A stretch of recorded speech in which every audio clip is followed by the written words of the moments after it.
Hi friends, welcome back to our channel. നമുക്കിനി ചപ്പാത്തിയുടെ കൂടെയും ചോറിൻ്റെ കൂടെയും ഒക്കെ കഴിക്കാൻ പറ്റുന്ന വെണ്ടയ്ക്കയുടെ ഒരു റെസിപ്പി നോക്കിയാലോ.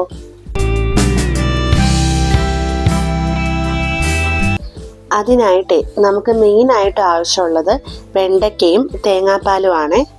ഞാനിവിടെ 200 ഗ്രാം അളവിലാണ് വെണ്ടയ്ക്ക എടുത്തിരിക്കുന്നത്.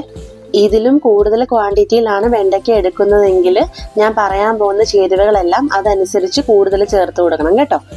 അതുപോലെ ഇതിനായിട്ട് എടുക്കുന്ന വെണ്ടയ്ക്ക അധികം മൂക്കാത്തത് നോക്കി വേണം കേട്ടോ എടുക്കാനായിട്ട്. അത് പ്രത്യേകം ശ്രദ്ധിച്ചേക്കണേ. ഇതിനായിട്ട് നമ്മൾ വെണ്ടയ്ക്ക കട്ട് ചെയ്തെടുക്കേണ്ടത് ഈ ഒരു രീതിയിലാണ്. വലിയ വെണ്ടയ്ക്കാണെന്നുണ്ടെങ്കിൽ നമുക്ക് 4 ആയിട്ട് പൊളന്നെടുക്കാം. ഇല്ല ചെറിയ വെണ്ടയ്ക്കാണെന്നുണ്ടെങ്കിൽ 2 ആയിട്ട് കേട്ടോ. എന്നിട്ട് ഈ ഒരു സൈസിൽ കട്ട് ചെയ്തെടുക്കണേ. ആദ്യം തന്നെ നമുക്ക് ഈ വെണ്ടയ്ക്കയിലേക്ക് ആവശ്യത്തിനുള്ള പൊടികളെല്ലാം ചേർത്ത് കൊടുക്കാവേ. അതിനായിട്ട് ആദ്യമേ ഒരു ചെറിയ സ്പൂണിൽ 3/4 സ്പൂണോളം മുളക് പൊടി, 1/4 സ്പൂണിൽ താഴെ മഞ്ഞൾ പൊടി, 3/4 സ്പൂണോളം കുരുമുളക് പൊടി, 1 സ്പൂണോളം മല്ലിപ്പൊടിയെ, കൂട്ടത്തിൽ ആവശ്യത്തിനുള്ള ഉപ്പും. എന്നിട്ട് നമുക്കിതിലേക്ക് വളരെ കുറച്ച് മാത്രം വെള്ളം ചേർത്ത് ഒന്നെല്ലാം കൂടെ പുരട്ടിയെടുക്കാം. ഉപ്പ് നമ്മൾ ഈ സമയത്ത് തന്നെ ചേർക്കാനായിട്ട് പ്രത്യേകം ശ്രദ്ധിച്ചേക്കണേ. ഇല്ലെങ്കിൽ പിന്നീട് ചേർക്കുകയാണെങ്കിൽ കഷ്ണങ്ങളിൽ ഉപ്പ് പിടിച്ച് കിട്ടാനായിട്ട് പാടായിരിക്കുവേ. ഇതുപോലെ നമുക്ക് നന്നായിട്ട് പുരട്ടിയെടുക്കാവേ. ഇത് റെസ്റ്റ് ചെയ്യാനൊന്നും വെക്കണ്ട, നമുക്ക് ഇപ്പം തന്നെ ചെയ്തു തുടങ്ങാവേ. ഇനി ഒരു കടായി അടുപ്പത്ത് വെച്ച് ഒരു മീഡിയം ചൂടായി വരുമ്പോഴേ നമുക്ക് അതിലേക്ക് വെണ്ടയ്ക്ക് ഇട്ട് കൊടുക്കാവേ. എണ്ണ ഇപ്പോൾ ഒട്ടും ഒഴിക്കരുത്, പകരം ഡ്രൈ ആണെന്ന് തോന്നിയാൽ കുറച്ച് വെള്ളം ചേർക്കാം കേട്ടോ. ഒത്തിരി ഡ്രൈ ആയി തോന്നിയോണ്ട് ഞാൻ കുറച്ച് വെള്ളം ഇവിടെ ചേർക്കുന്നുണ്ട്.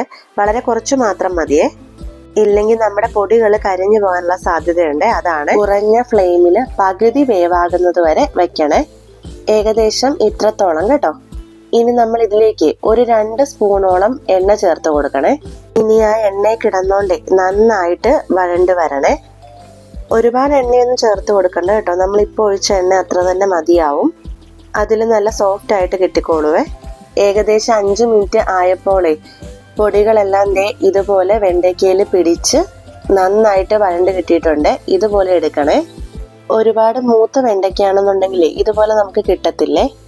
ഇതിന്റെ കറക്റ്റ് രുചിയിൽ നമുക്ക് കിട്ടണമെന്നുണ്ടെങ്കിൽ വെണ്ടയ്ക്ക നമ്മൾ നോക്കിയെടുക്കണേ. ഇനിയാണ് നമ്മുടെ ഇതിലേക്കുള്ള മെയിൻ ഇൻഗ്രീഡിയൻറ്റ് തേങ്ങാപ്പാൽ ചേർത്ത് കൊടുക്കണം കേട്ടോ. ഞാനിപ്പോൾ ഇവിടെ ഏകദേശം ഒരു 3/4 കപ്പ് അളവിലാണ് തേങ്ങാപ്പാൽ ചേർത്ത് കൊടുത്തിരിക്കുന്നത്. ഇനി നമ്മുടെ വെണ്ടയ്ക്കയിലേക്ക് ഈ തേങ്ങാപ്പാൽ നന്നായിട്ട് പിടിച്ചു കിട്ടണേ. വെണ്ടയ്ക്ക് ഈ ഒരു അളവിലാണ് എടുക്കുന്നതെങ്കിൽ തേങ്ങാപ്പാൽ ഈ ഒരു അളവിൽ മതി കേട്ടോ. തേങ്ങാപ്പാൽ ഒരുപാട് കൂടിപ്പോയി കഴിഞ്ഞാൽ കറിക്കൊരു മധുര കൂടുതൽ തോന്നുവേ. നമ്മുടെ ഈ കറിക്ക് മല്ലിപ്പൊടിയും കുരുമുളക് പൊടിയുടെ രുചിയാണ് മുന്നിട്ട് നിൽക്കേണ്ടത്. അതാണ് അതിൻ്റെ ഒരു ശരിയായ രുചിയെ.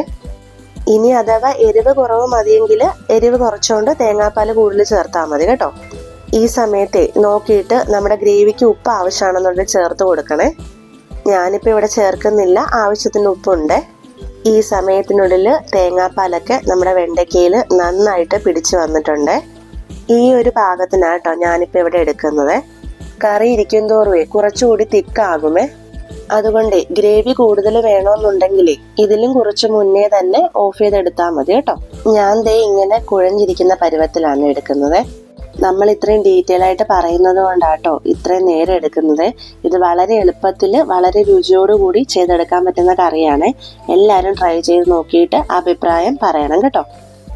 ഇഷ്ടമാകുകയാണെന്നുണ്ടെങ്കിൽ സബ്സ്ക്രൈബ് ചെയ്യാനും ലൈക്ക് ചെയ്യാനും മറക്കരുതേ. അപ്പോൾ പുതിയൊരു റെസിപ്പി വീഡിയോ ആയിട്ട് വരാം. താങ്ക്